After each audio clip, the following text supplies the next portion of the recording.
علی صاحب، کیا اپنی قوم اور بچوں کے لیے گاڑیاں جو ہیں وہ ان کی قربانی نہیں دی جا سکتی؟ کیا وجہ ہے کہ اب اتنا ضروری ہو گیا ہے؟ اس وقت ڈبل ڈیجٹس میں انفلیشن جو ہے وہ چل رہی ہے، لیکن بزدار سرکار جو ہے وہ نئی گاڑیاں جو ہیں وہ دینے کے لیے تلی ہوئی ہے. کیا وجہ ہے؟ اس وقت قوم کے بچے اور قوم یاد نہیں آ رہی ان کو؟ بسم اللہ الرحمن الرحیم. اللہم صلی وسلم وبارک علی سیدنا محمد. بہت شکریہ. جو وزراء کے بیان آپ نے دکھائے ہیں، جہاں تک میری سمجھ ہے جو مشتاق غنی صاحب کا ہے وہ تو کم از کم کوئی 1.5-2 سال پرانا بیان آپ نے چلایا ہے. ہاں، علی امین صاحب کا بھی حال ہی میں آیا ہے. مشتاق صاحب والے پہ تو میں کمنٹ نہیں کروں گا کیونکہ وہ کافی ٹائم پہلے کا تھا، مجھے نہیں یاد کس تناظر میں انہوں نے بات کی تھی.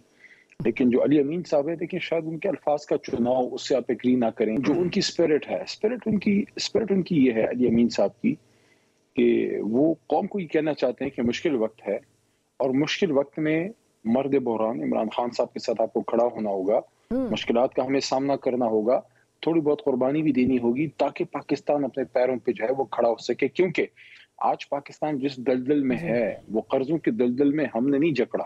آج اگر ہم IMF کے پاس گئے ہیں تو اس لیے گئے ہیں کہ پاکستان کو مقروض اور تباہ حال، معیشت کو تباہ و برباد حالت میں مشرف صاحب کے بعد جو ہے زرداری صاحب اور پھر میاں صاحب چھوڑ کے گئے. تو یہ ایک میسیجنگ ہے، مشکلات کی صورتحال تو ہے، اس میں کوئی انکار نہیں ہے. جہاں تک پنجاب گورنمنٹ کی آپ نے بات کی ہے، میرے پاس اب ایگزیکٹ انفارمیشن نہیں ہے کہ کون سی گاڑیاں کن کے لیے دی جا رہی ہیں، لیکن اگر زیادہ ضرورت نہ ہو تو اس وقت حالات ایسے ہیں کہ اوائڈ بھی کیا جا سکتا ہے. لیکن اگر ضرورت ہو، ظاہر ہے ریاست کا کام بھی چلنا چاہیے تو ٹھیک ہے، لیکن اگر زیادہ ضرورت نہ ہو اور موجودہ گاڑیاں جو ہے وہ کام کر رہی ہوں یا آپ کے پاس اویلیبل جو پول ہے گاڑیوں کا اس سے کچھ عرصے کام چل سکتا ہو، تو یہ اگر ضرورت ہو بھی تو پاپولر ڈیسیجن نہیں ہوگی، پولیٹیکلی کریکٹ. تو میں سمجھتا ہوں کہ اگر اس پہ نظر ثانی کرنے تو بہتر ہے. ہاں، اگر بہت ضرورت ہے اور کچھ گاڑیاں خراب ہیں تو ٹھیک ہے، خراب گاڑیوں کو ریپلیس کرنے کے لیے. لیکن بہرحال میں یہ سمجھتا ہوں کہ جو مشکل صورتحال ہے، تو جس طرح ہماری مرکزی کابینہ نے 3 سال سے اپنی تنخواہیں نہیں بڑھائیں، اور اسی طرح جب ہم نے تنخواہیں نہیں بڑھائیں تو پہلے سال جو ہے جو ہماری فوج ہے ان کی بھی تنخواہیں نہیں بڑھی تھی پہلے سال، انہوں نے بھی قربانی کا وہ کیا تھا. تو میں سمجھتا ہوں پھر سب اس میں اپنا برابر کا حصہ ڈالیں. کیونکہ بہرحال عمران خان صاحب بڑے کلیئر ہیں کہ انہوں نے اس وقت کسی بھی شاہ خرچی کی طرف نہیں جانا. اس وجہ سے PM ہاؤس کی، PM آفس کی، کابینہ کی ساری ہماری خرچے جو ہیں وہ بہت حد تک کٹ ڈاؤن ہو چکے ہیں. ٹھیک، چلیں آپ کا پوائنٹ آ گیا. آپ نے کیونکہ کہا کہ جی 1.5 سال پرانا سارٹ جو ہے وہ چلایا آپ نے. مسئلہ یہ ہے کہ اس وقت بھی مہنگائی کا مسئلہ تھا، آج بھی مہنگائی جو ہے وہ مہنگائی ہی مسئلہ ہے، اس لیے اس کی ریلیونس جو ہے وہ بنتی ہے. اور باقی وہی بات، مشکل وقت ہے تو قوم نے ساتھ کھڑے ہونا ہے. تو قوم نے اگر ساتھ کھڑے ہونا تو 37 گاڑیاں جو یہ آرڈر کی ہیں، 37 کی 37 گاڑیاں خراب ہو گئیں. پنجاب حکومت جو کہ عمران خان صاحب ایک طرح سے کہا جاتا ہے کہ وہ ریموٹ کنٹرول سے چلا رہے ہیں، وہ عمران خان صاحب کی من و منشا کے بغیر جو ہے یہ فیصلے کس طرح کر سکتی ہے؟ میں ذرا زبیر صاحب کی طرف چلتی ہوں. زبیر صاحب، BCO الاؤنسز جو ہیں وہ ملتے ہیں، گنوانا شروع ہوں تو میرا خیال ہے ختم ہی نہ ہو. اس کے بعد بھی عوام کو آپ کہیں کہ چینی کا دانہ جو ہے وہ کم کھا لو، آپ اپنا پیٹ جو ہے وہ کاٹ لو، لیکن یہ 37 گاڑیاں بہت ضروری ہیں. ایک تو اسپرٹ کی بات کی تھی علی نے، وہ بات اسی تناظر میں لیتے ہیں چلیں اس کو جو علی امین گنڈاپور صاحب نے کہا یا اس سے پہلے اسپیکر صاحب نے کہا. لیکن ہم کیوں قربانی، یہ دیکھیں تحریک انصاف جو ہے، اور علی میرے سے ایگری کریں گے اس بات سے اور آپ سب ایگری کریں گے، پولیٹیکل پارٹیز دنیا بھر میں پاکستان بشمول ہمیشہ الیکشن کیمپین میں جاتی ہیں اور وعدہ کرتی ہیں کہ ہم ان جو حالات ہیں ان کو امپروو کریں گے، بیٹرمنٹ کی طرف بات کرتے ہیں. تحریک انصاف واحد جماعت ہے میرا خیال ہے دنیا کی ہسٹری میں جس نے کہا نہیں ہم صرف امپروو نہیں کریں گے، ہم پاکستان کے جو اعداد و شمار ہیں اس میں بہتری کی بات نہیں کر رہے، بلکہ ہم ایک پورا نظام جو ہے اس کو تہس نہس کر دیں گے جس کو پرانا پاکستان کہتے ہیں، اس کے بدلے ایک حسین نیا پاکستان ان اصولوں پر جو گولڈن ایرا تھا، اسلامک ایرا جس کو ریاست مدینہ کا کہتے ہیں، اور اس میں ہر چیز چینج ہو جانی چاہیے تھی. 2.5 کروڑ بچے بھی اسکول میں جا رہے تھے اور عوام میں بھی خوشحالی تھی. اور ہر چیز تھانہ کچہری کلچر انصاف کے تقاضے سب چیزیں زبردست ہو رہی تھیں. یہ تھا تصور. اب مسئلہ یہ ہے کہ چوتھے سال اگر آپ یہ آ کے کہیں کہ وہ تصور تو چھوڑ دیں, وہ ہم امپرومنٹ کی بھی بات نہیں, اب قربانی کی بات ہے. چوتھے سال میں ہم قربانی کی بات کر رہے ہیں.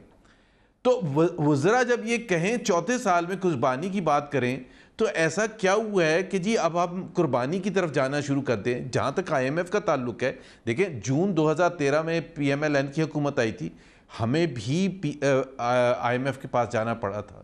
ہم نے آج تک یہ مڑ کے نہیں کہا تھا دیکھیں جی ہمیں کیا ملا تھا. ہمیں جو ملا تھا ساری قوم کو پتا تھا, ہم نے وعدے کیے تھے کہ اس کو ہم امپروو کریں جیسے کہ پی ٹی آئی نے کیے تھے. اب چوتھے سال میں تو بہت سے تو ممالک میں جس طرح امریکہ میں 4 سال کا ٹرم ہوتا ہے آپ کے پاس. 4 سال میں آپ اتنا ٹرم کا مطلب یہ ہوتا ہے, اتنا پیریڈ ہوتا ہے جس میں آپ مکمل طور پر اپنے مینیفیسٹو کو امپلیمنٹ کر سکتے ہیں. اگر آپ چوتھے سال میں بھی جا کے یہ کہیں گے تو میرا سوال یہ ہے کہ 5ویں سال جب جائیں گے, جب ختم ہونے والا ہوگا, اس وقت بھی یہی کہیں گے کہ آئی ایم ایف ہمیں ملا تھا. ہر حکومت, ہر پولیٹیکل پارٹی, پاکستان نہ صرف, ہر جگہ امریکہ میں بھی چیلنجز ہوتے ہیں. ہمارے پاس چیلنجز تھے, دہشت گردی کا چیلنج تھا, بجلی کا تھا, معیشت کا تھا, آئی ایم ایف کا تھا, تمام چیلنجز تھے. بہت سی چیزوں میں ہم نے امپروو کیا, لیکن ہم نے ایک چیز سیکھی تھی جو میں علی کو کہوں گا کہ وہ اپنے وزیر اعظم اور سب کو کہیں, کابینہ, ہمیں سینس آف اچیومنٹ کا تھا کہ جی ہم یہ کر کے دکھائیں پھر ہم جا کے یہ بولیں گے. ایک جو آسان طریقہ ہوتا ہے کہ جسٹیفیکیشن فار فیلئر جب آپ دینا شروع ہو جائیں کہ جی دیکھیں ہمیں یہ ہوا تھا, دیکھیں جی ہمیں آئی ایم ایف ملا تھا, دیکھیں جی ہم قرضے ملے تھے, دیکھیں جی ہمیں کرونا مل, تو یہ تو پھر یہ ریزنز فار فیلئر ہیں, وہ ہم بیٹھ کے سن سکتے ہیں, لیکن کیا عوام کو اس سے بہتری آ جائے گی؟ نہیں آئے گی.